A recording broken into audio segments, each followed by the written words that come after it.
자, 오늘은 탕자의 이야기입니다. 이런 아들을 되찾는 아버지의 이야기, 예수님께서 비유로 두시게 됩니다. 누가복음 15장에는 특별하게 잃어버렸던 것들을 다 찾는 내용들이 기록이 되어 있죠. 양을 찾기도 하고요, 또 잃은 드라크라 말을 찾기도 하고, 그리고 이제 오늘 세 번째에서 잃은 아들을 찾는 아버지의 마음, 아버지의 모습을 우리에게 이야기를 하고 있습니다.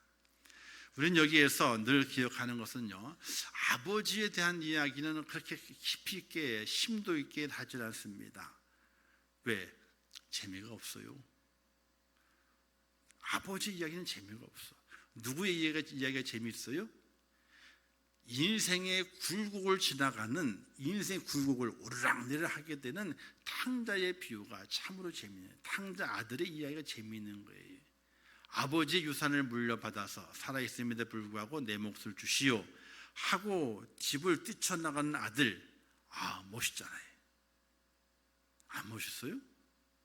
저는 우리 아버지가 그게 없어가지고 가진 게 없어서 달라 그래서 없었어. 그래서 거의 맨 땅에 헤딩하듯이 신혼생활을 시작했어요. 맨 땅에 헤딩하듯이. 연탄 떼는 집에서 시작했으니까 거의 맨 땅에 헤딩한 거지. 똑같죠. 만약에 저희 아버지가 좀 살아 계시지만은 이 소리 안 들을 거니까 가진 게 많았다면서도 혹시나 좀 빨리 주시오 내 몫을, 장남이니까 많이 띄워주시오 했으면은 그럴 수도 있지 않겠는가 하는 생각을 가져봐요. 왜? 제가 곱상하게 생겼지만, 어릴 때 곱상하게 생겼지만 그래도 뭐랄까요, 뭔가 들끓는 게 있었어요. 열정이라고 하는 것이 있었어요. 열정이라고 하는 것이. 자, 어쨌든 집을 나가는 아들의 이야기는요, 참 뭐랄까요, 격동이 넘칩니다. 야, 어떻게 살아있는 아버지의 유산을 달라 그래 이 못된 놈아. 그리고 재산을 다 가지고 빠이빠이 하고 나갔어요. 그 재산을 가지고 어떻게 돼요? 호의호식하면 잘 살아요. 얼마나 재미있겠습니까? 세상 살아가는 데 있잖아요. 제일 재미없을 때가 돈 없을 때요. 제일 재미있을 때가 돈 많을 때. 세상 살아가는 게 재미가 있어요. 그렇죠? 여러분들은 사는 재미도 없고 그렇게 사셔요? 저는 그래요. 주머니가 두둑할 때 있잖아요. 살만 난다니까요. 근데 어느 날 갑자기 주머니가 빈 적이 있어. 그럴 때는요, 세상이 귀찮아. 어디 가기도 싫어.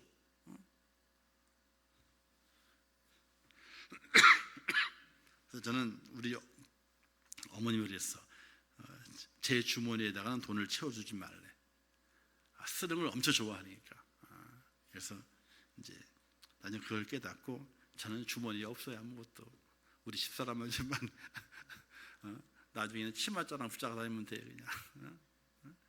자, 어쨌든 세상이 이 탕자처럼, 집 나간 아들처럼 주머니에 두둑하게 참 재미있다니까요. 얼마나 친구도 많이 꼬여. 좋은 친구는 아니지만은, 그죠? 친구, 왜? 기마에 쓰잖아요. 일본 말이네. 쓰잖아요. 이렇게 쫙 쓰잖아요. 뿌리잖아요. 어디 바에 가가지고 종을 쳐.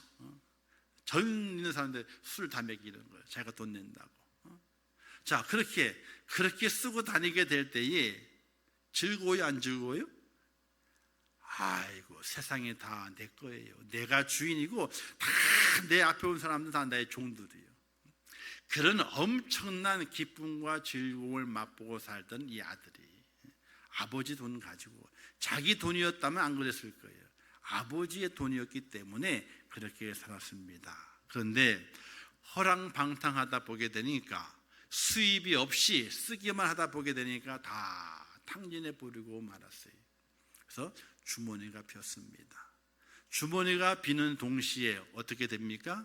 그 많던 친구들이 자기를 좋다라고 찬양하고 따라하던 그 친구들이 그냥 다 흩어져 버리고 다 도망가 버리고 말았어요. 어쨌든 먹고 살아야 되기 때문에 그 날에 어떤 집에 들어가서 돼지치는 종이 되게 됩니다. 그 당시 돼지는요, 저기 들판에 가서 돼지를 치는 거예요. 우리에 가둬놓는 곳이 아니라 이렇게 양처럼 이렇게 풀어놓고 돼지를 치는 겁니다. 근데 그날따라 흉년이 들어서 먹을 것이 없는 겁니다. 쫄쫄 굶고 있을 때에 주인도 자기를 챙겨주지 않습니다. 그래서 돼지가 먹는 쥐염 열매로 배를 채우려 하지만은 그것도 만만하지가 않아요. 왜? 돼지가 얼마나 먹성이 좋습니까? 돼지는요, 먹을 것 절대로 안 뺏깁니다. 주인이 부어줬잖아요. 부어준 건 자기 거예요. 부인이 되가져가려 하잖아요. 주인을 들이받습니다. 소는 안 그래요. 돼지는 주인이 줬음에도 불구하고 다시 되가져가려 했을 때는 주인을 받아버려요. 돼지는 이렇게 먹는 것에 대해서 집착이 강합니다. 그런 돼지를 키우기 때문에 돼지가 먹는 쥐염 열매로 한 끼니를 떼어볼까 하지만 그 돼지들이 다 먹어치워서 그 열매로 줄인 배를 채울 수가 없게 되는 겁니다. 얼마나 재밌어요, 이런 이야기. 이게 만화로 되어 있는 이야기, 그 그림이 있거든요. 이거 얼마나 리얼하게 그려놨는지 참 재미가 있어요. 어쨌든 이 탕자가 이제 생각합니다. 내 아버지의 집에는 품꾼이 많은데, 내 아버지 집 양식이 많아서 품꾼들도 배불리 먹고 사는데, 내가 이제는 아버지께로 돌아가서 아들이 아니라 아버지 집에 품꾼이 될 수만 있다면은 나도 배불리 먹을 수 있다고 하는 소망을 가지고 아버지께로 찾아가게 됐죠. 얼마나 리얼합니까? 나갈 때는 떵떵거리고 나갔는데 들어올 때는요, 그 행색이 몰골이 말이 아니에요. 옷은 다 떨어지고, 옷에는 돼지 냄새가 쿨쿨 나고, 신발도 다 떨어져 버리고, 아무 장식도 없고, 지치고 지친 모습으로 아버지께 돌아오는 탕자의 모습, 아들의 모습. 재밌잖아요. 얼마나 재밌어요. 근데 이 탕자의 모습에 이 잃어버린 아들, 이 탕자의 비유 중에서 가장 하나님 주님께서 집중하시고자 했던 내용은요, 탕자에 대한 이야기가 아니에요. 누구냐? 그 아들을 기다리는 아버지의 마음이. 자신의 돈 평생 벌었잖아요. 자식 재산을요, 평생 벌었습니다. 그런데 자기가 죽지도 않았음에도 불구하고 유산을 달라 하는 그 아들은 불효자식이에요. 속된 말로, 아버지 왜 빨리 안 죽어요? 빨리 죽어야 재산 가져가는데. 모르겠어요. 죽지 않았지만은 빨리 내 목 줘요. 내 목까지 나갈 테니까. 이게 이 아들이에요. 아버지가 죽기를 바라는 마음이 있었을 것이고, 안 죽으니까 자기 제 몫을 빨리 달라는 거예요. 빨리 달라는 거예요. 그런 아들이 집을 나갔는데, 그 집 나간 아들을 그 아버지가, 원수 같은 아들, 아버지가 죽기를 바랐던 마음까지 있었던 그 아들을 이 아버지가 내팽개치느냐는 거예요. 그렇지 않고 그 집 나간 아들을 기다리는 아버지. 이게 바로 탕자의 비유에서 우리 주님께서 집중적으로 드러내시고자 했던 그 부분이에요. 아버지의 마음. 아버지의 마음.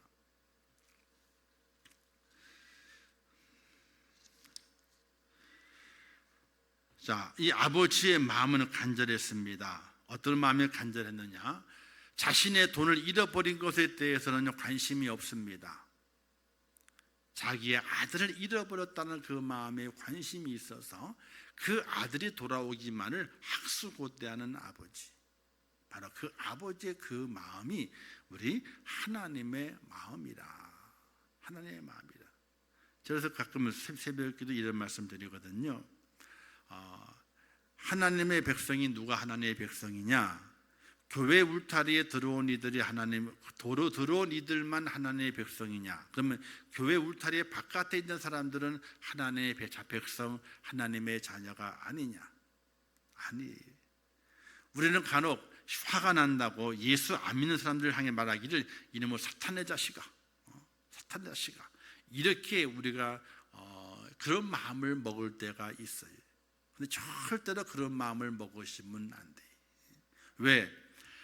교회 울타리 안에 들어와 있는 이들은요, 하나님 품 안에 있는 자녀들이. 그럼 교회 바깥에는요, 마귀의 자식이 아니라 하나님의 자녀인데, 바로 이 세상으로 나간, 세상으로 나간 하나님의 자녀예요. 그러니 교회 안에 있는 자나 교회 바깥에 있는 자 모두가 다 하나님의 자녀예요. 단 우리는 하나님 안에 찾아와 있는 이들, 있는 자녀고, 저 바깥에 있는 자들은 아직 하나님의 그 은혜 안에 자기를 포기하지 않고 하나님의 은혜 안에 들어오지 않은 하나님의 자녀라는 것이, 이걸 잘 기억하고 우리의 가족 안에도 아직 안 믿는 사람이 있다면 이 마귀 자식아 이러면 안 돼. 절대로 그러면 안 돼. 내가 하나님의 자녀입니다. 하나님의 자녀입니다. 아직 하나님의 품으로 돌아오지 않은 하나님의 자녀입니다. 이런 마음의 자세를 가지고 있어야 된다는 사실이. 자, 이 아버지의 마음을 오늘 우리도 아버지의 마음을 알아야 된다는 것이, 아버지의 마음. 자, 그런데 기다리시는 아버지가 있고, 그 다음에 두 번째 좀 중요하게 여겨봐야 할 건 첫째 아들이, 집 안에 있는 아들이. 자, 이렇게 생각하시면 됩니다. 자, 교회예요. 교회.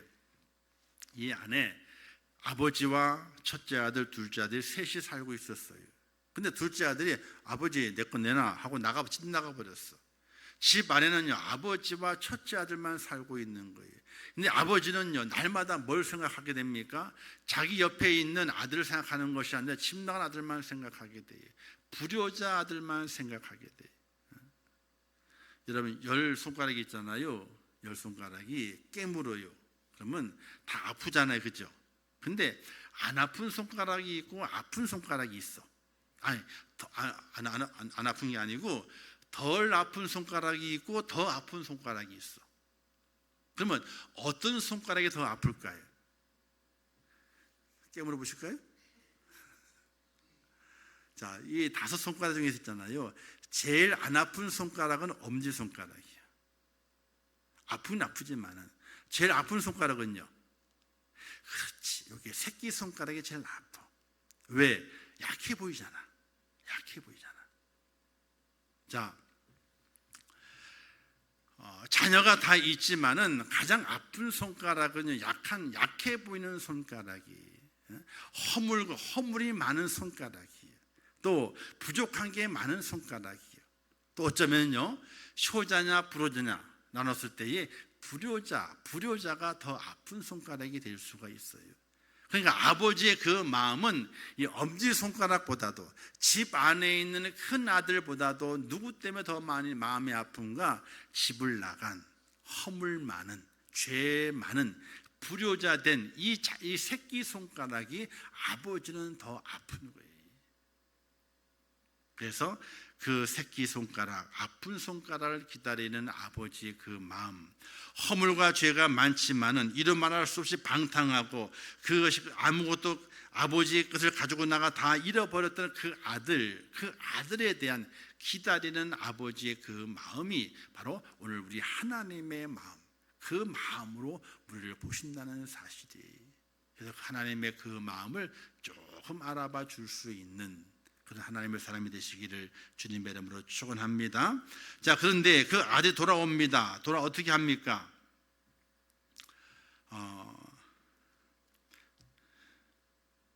유산을 가져다가 방탕했죠. 다 잃어버렸습니다. 돌아옵니다. 손가락에 가락지를 끼우죠. 발에 신을 시킵니다. 그리고 목욕을 시키고 의관, 옷을 입히고 또 송아지를 잡아서 잔치를 벌입니다.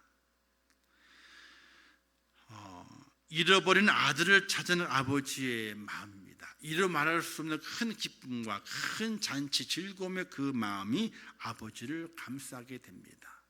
바로 오늘 우리의 돌아옴은 하나님께 큰 기쁨이 되고 하나님의 즐거움이 되는 사실을 기억하시면서 하나님께서 나를 기다리셨고 나를 받아주셨고 나로 인해서 기쁨을 감추지 못하시는 하나님께서 나의 하나님이신 것을 고백하며 그 하나님을 온전히 바라볼 수 있는 믿음의 축복자가 되시기를 바랍니다.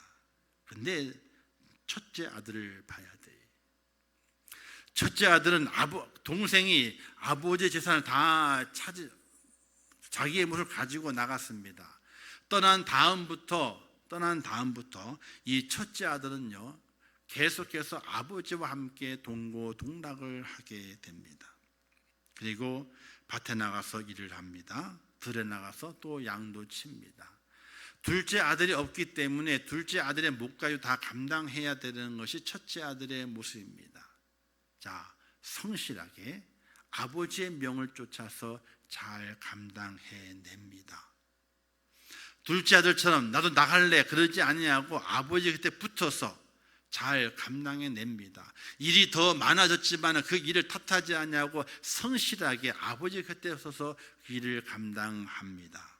그런데 어느 날 맏아들이 밭에 있다가 돌아오게 되니까 풍악 소리가 들리거든요.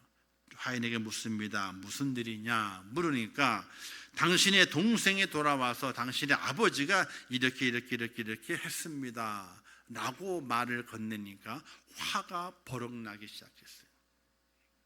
그 전까지 성실하게 아버지의 말씀을 듣고 농사일을 하고 또 가축을 돌봤던 그 모든 수고를 아끼지 않았던 그 아들의 그 마음이 뒤집어지기 시작한 거예요. 그래서 나는 이 집에 안 들어가겠다 하고 뻗팅깁니다.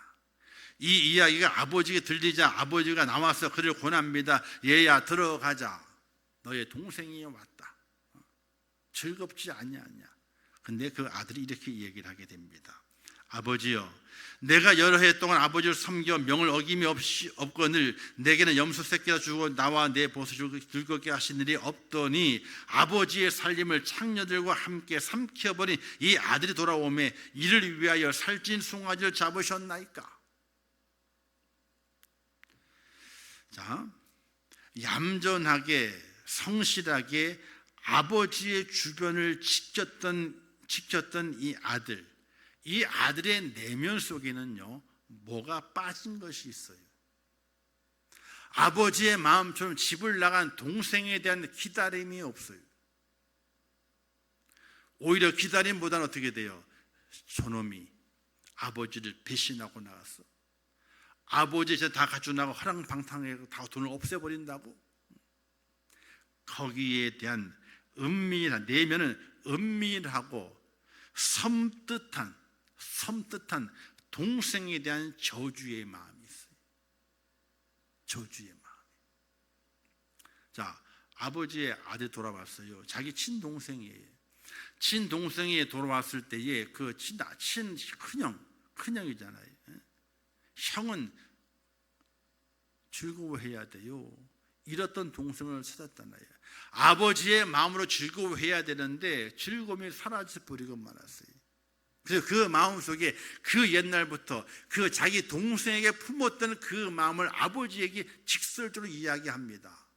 그리고 그 동생에게 잔치를 베풀어 준 아버지에 대해서 서운한 마음을 직설적으로 이야기하게 돼요. 저도 내 동생은 아버지의 살림을 창녀들과 함께 삼킨 자라.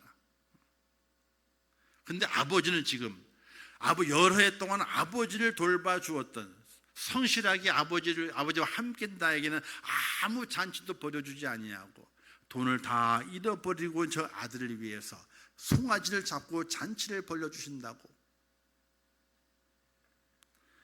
속에 성실함 속에 감추어져 있던 섬뜩한 그 마음을 드러내는 거예요. 섬뜩한 마음. 아버지에 대한 섬뜩한 마음과 동생에 대한 섬뜩한 마음을 드러내는 거예요. 이게 사람마다 다 존재하고 있어요. 존재하고 있어요. 정말 그 성실이 밑바닥까지 성실한 마음이 존재하는 것인가? 사람은 그렇지 않다는 거예요. 그런데 아버지, 그 집 나간 아들을 기다리는 아버지, 그리고 큰 아들과 함께 사는 그 아버지의 그 마음, 아들을 기다리는 그 마음, 아들을 대하는 아버지의 그 마음의 그 성실한 그 마음은 어떤 환경에도 변함이 없는 마음이라는 거예요. 사랑하는 성도 여러분, 오늘 우리는요 아버지의 변함없는 이 성실한 마음을 우리는 우리의 마음속에 가져야 되고, 그 변함없는 그 성실한 마음을 가지고 이 땅에서 믿음의 삶을 살아야 되고, 또 천국을 바라보며 걸어갈 수 있는 하나님의 사람이 되어야 돼요. 어쩌면 우리가요 집을 나간 탕자는 아니지만은 집 안에 남아있는 맏아들일 수 있어요. 겉으로는 뭐예요? 아버지를 잘 모시면서 성실하게 명을 어김이 없이 열심히 여러 해 동안 아버지를 잘 섬긴 그 성실, 그 겉모양은 그런 성실을 가질 수 있지만은 속에는 섬뜩한 생각을 가지고 있는, 어떤 생각이? 이 아들에게는요, 동생이 돌아오는 것이 반가워요? 안 반가워요? 안 반가운 거예요. 안 반가운 거예요. 차라리 안 돌아왔으면 좋았을 뻔한 섬뜩한 마음, 아버지의 마음과는 정반대의 마음을 이 맏아들이 갖고 있는 거예요. 오늘 우리가 믿음 생활하면서 먼저 불림받은 자로서 어쩌면 맏아들일 수 있습니다. 그리고 아직 불림받지 못한 탕자와 같은 인생들이 교회 바깥에 너무나 많이 있습니다. 오늘 우리들의 마음은 어떤 마음을 가지고 믿음의 삶을 감당하는가? 아버지의 마음을 알아줄 수 있는, 아버지의 마음을 감당할 수 있는 그런 은혜가 이 맏아들에게 있었다면은 이 집은 더 큰 잔치가 벌어졌을 겁니다. 이렇게 말하잖아요. 그가 노하여 들어가고자 하지 아니하거늘. 늘 집에 들어왔던 맏아들이 이제 집에 안 들어간대. 집에 안 들어간대. 또 다른 탕자가 탄생할 수 있는 부분이에요. 집에 안 들어간다는 거예요. 사랑하는 성도 여러분, 오늘 우리 땅에 살아가면서 첫째 아들일 수 있고요, 둘째 아들일 수 있습니다. 그러나 거기에서 아버지의 마음을 알아가는 아들이 되어야 됩니다. 아버지의 마음을 알아가는 아들이 누구일까요? 성경을 자세히 읽어보게 되면요, 둘째 아들, 집을 나간 아들이 아버지의 마음을 알아요. 아버지는 나를 내치지 않을 것이라, 그런 확신을 가지고 아버지의 집으로 돌아옵니다. 아들이 아니라 내가 하인으로 들어오겠습니다고 했을지라도 절대로 아버지는 나를 내칠 분이 아니라는 것을 알고 아버지의 집으로 돌아오는 거예요. 오늘 우리는 첫째 아들일 수도 있고 둘째 아들일 수 있습니다. 그러나 중요한 것은 아버지의 마음을 아는 아들이 되어야 된다는 사실이에요. 아버지의 마음, 하나님 아버지의 그 마음. 우리의 믿음 생활이 정말 잘 믿음 생활 감당하고 온전하게 감당이 되어지게 되고 또 주의 나라를 임하게 되는 그 나라, 그때의 영광의 주인공이 되기 위해서는 오늘 우리가 아버지의 마음, 하나님 아버지의 마음을 알아가는 아들이 되어야 되는 거예요. 그러나 그게 쉽지가 않습니다. 쉽지가 않아요. 그런데 아버지의 마음을 알아가는 아들의 모습으로 우리가 변화되어야 됩니다. 그래야 우리가 선 자리가 기쁨의 자리가 되고 하나님 인정하시는 자리가 되고 하나님이 복 내리시는 자리가 된다는 것을 꼭 기억하시면서 이 탕자의 비유에서 우리가 첫째 아들일 수 있습니다. 또는 둘째 아들일 수 있습니다. 그러나 가장 중요한 아들은요, 아버지의 마음을 알아가는 아들, 알아주는 아들이 가장 영광의 주인공이 되는 사실을 기억하시면서 하나님의 마음을 알아갈 수 있는 그런 믿음의 성도가 되셔서 이 마지막 때에 기쁨과 즐거움이 있는 그런 믿음의 삶을 살아가시고 주님 오시는 그 날에 천국에 들어가는 영광의 주인공이 꼭 될 수 있기를 주님의 이름으로 축원합니다. 기도하겠습니다. 하나님 아버지, 은혜를 감사합니다. 오늘 귀한 말씀을 주셨고 잘 깨닫게 하옵소서. 탕자의 비유를 통해서 저희가 알아가야 할 마음이 있습니다. 첫째 아들일 수 있고 둘째 아들일 수 있습니다. 그러나 우리는 하나님 아버지의 마음을 알아가는 그런 자녀가 될 수 있도록 은혜를 더하여 주시옵소서. 우리의 삶 속에서 많은 일들이 있고 많은 환경들이 주어지게 됩니다. 그 속에서 하나님의 마음은 어떠신지 그 마음을 잘 깨닫고 그 마음을 알아 그 마음에 합한 자의 삶을 살아가는 저희가 될 수 있도록 인도하여 주시옵소서. 예수님의 이름으로 기도하옵나이다. 아멘. 지금은 우리 주 예수 그리스도의 은혜와 하나님 아버지의 무한하신 사랑하심과 성령님의 감화 감동 위로 축복 교통하신 역사가 오늘 거룩한 주일을 지키며 하나님을 예배하며 우리에게 가정을 주신 하나님의 그 은혜를 마음에 기억하며 아버지의 마음을 알아가는 자녀의 모습으로 주 앞에 온전한 믿음을 잘 감당하기를 원하는 우리 임종교회 성도들 머리 위에와 그들의 가정과 일터와 자녀들과 기도의 제목들 위에 이 나라 이 민족 위에 온 지구촌 위에 세계 속의 복음을 전하시는 선교사들과 그 선교의 현장들 위에 이제부터 영원토록 함께 있을지어다. 아멘.